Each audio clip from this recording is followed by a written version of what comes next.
One of the many Christmas traditions that our family does each year is giving gifts in stockings. I'm sure that's true for a number of you.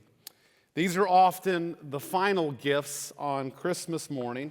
In fact, when the last gift comes out of the end of that sock, gift giving for our family is normally over, and Christmas will come the following year.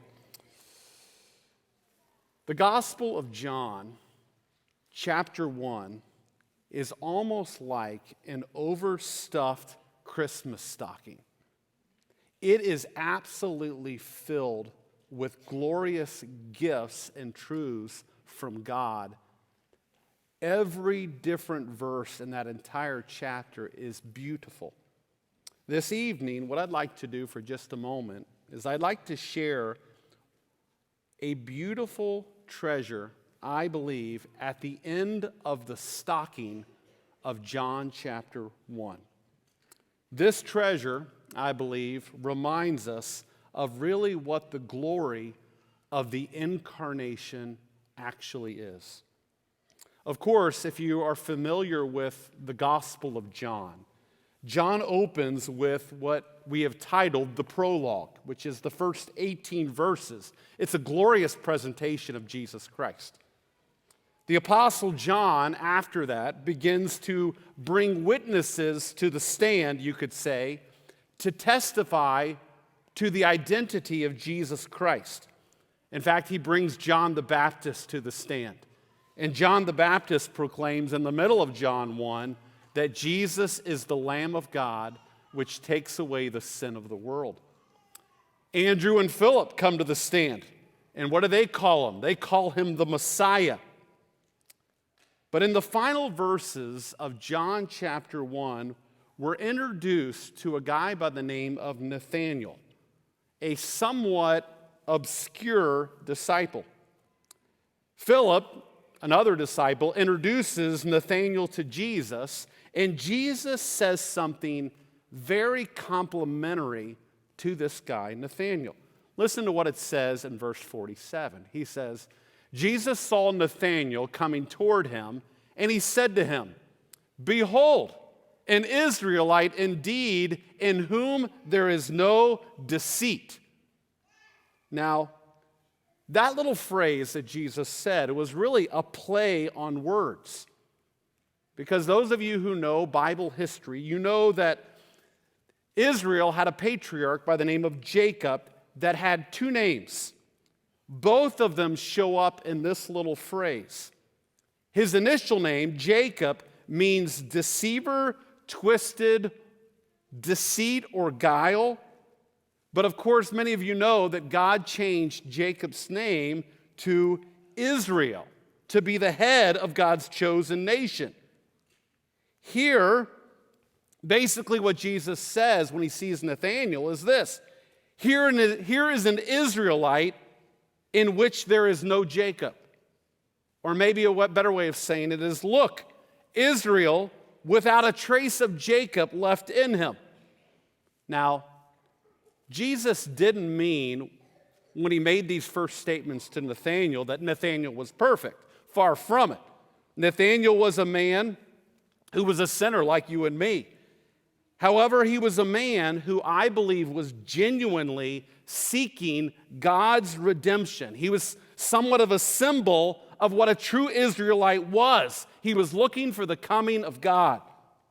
He was the real deal. So Jesus says this to Nathanael, and Nathanael responds in verse 48. Nathanael said to him, "How do you know me?" Then Jesus responds, "Before Philip called you, when you were under the fig tree, I saw you." Now, what's going on here? Well, the fig tree in Israel was often known as a place of meditation and worship. What we speculate here was this, that Nathanael was probably having some special moment of prayer and meditation that only God could have known that he was doing it at that particular time. And here Jesus uses his supernatural knowledge to tell Nathanael when he was having that special moment, I saw you. Notice Nathanael's immediate response. He says this, Nathanael answered him, Rabbi, you are the Son of God. You are the King of Israel. And then Jesus says something very special. For some of you who are maybe new to the Bible, it may seem somewhat cryptic, but I want you to catch it. Listen to what he says in verse 50 and 51. Jesus answered him, because I said to you, I saw you under the fig tree, do you believe? You will see greater things than these. And he said to him, truly, truly, I say to you, you will see heaven opened and the angels of God ascending and descending on the Son of Man. So let me just break that apart. He says, first of all, Nathanael, you're going to see a lot greater things than what I just showed you with my knowledge of you.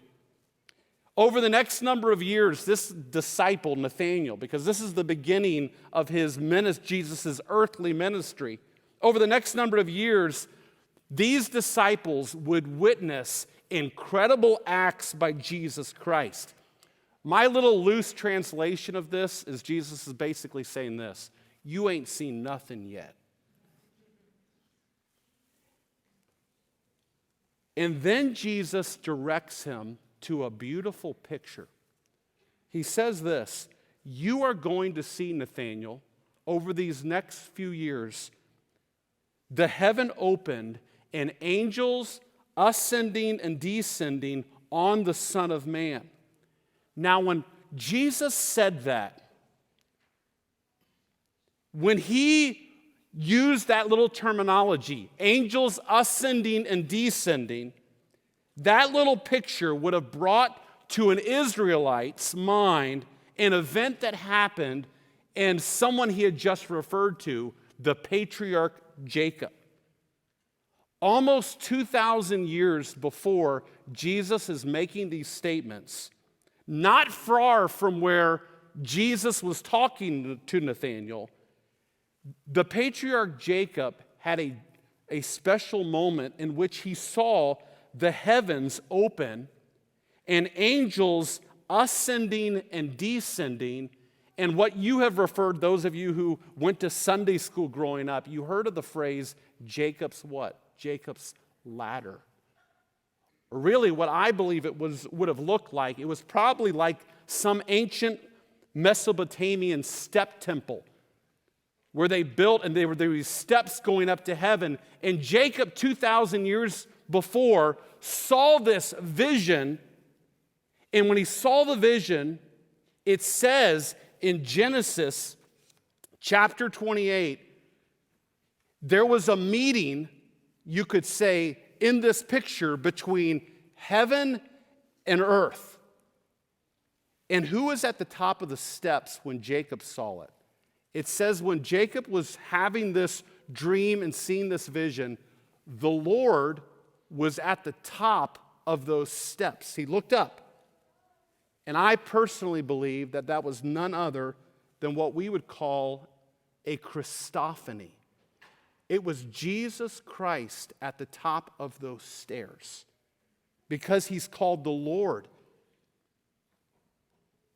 Now, as Jesus 2,000 years later is talking to Nathanael, he tells Nathanael, he says this, you know what? You're going to see this here on earth. In a way, what he's doing is this.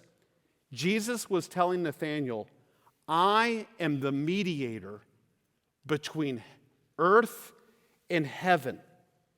I am going to be the one who spans that gap. In fact, he calls himself this. He calls himself the Son of Man. That little title was a term that the prophet Daniel used to describe the one who would one day rule the world, rule the earth. It's the term that Jesus ends up during his earthly ministry, calls himself that most of his ministry. And basically what he's telling him is this: you are going to see in me the meeting between heaven and earth. And all of you here today, at Christmas was the day that Jesus Christ entered this earth. He incarnated.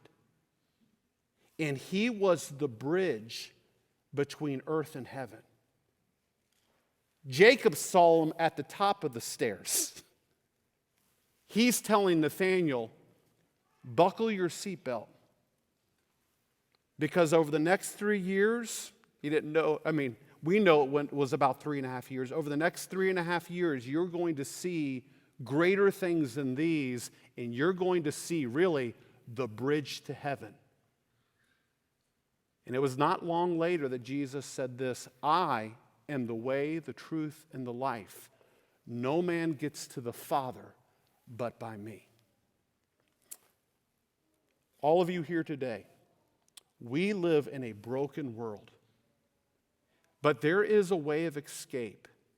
There is a way to spend eternity with God, and it's this: God spanned the gap. He sent his Son, and when he told Nathanael that day, you know what? You're going to see angels ascending and descending on me. Why? Because he's the bridge to heaven. And you got to turn to him. And those of you who have, rejoice in that fact. He is the way, the truth, and the life. Let's pray.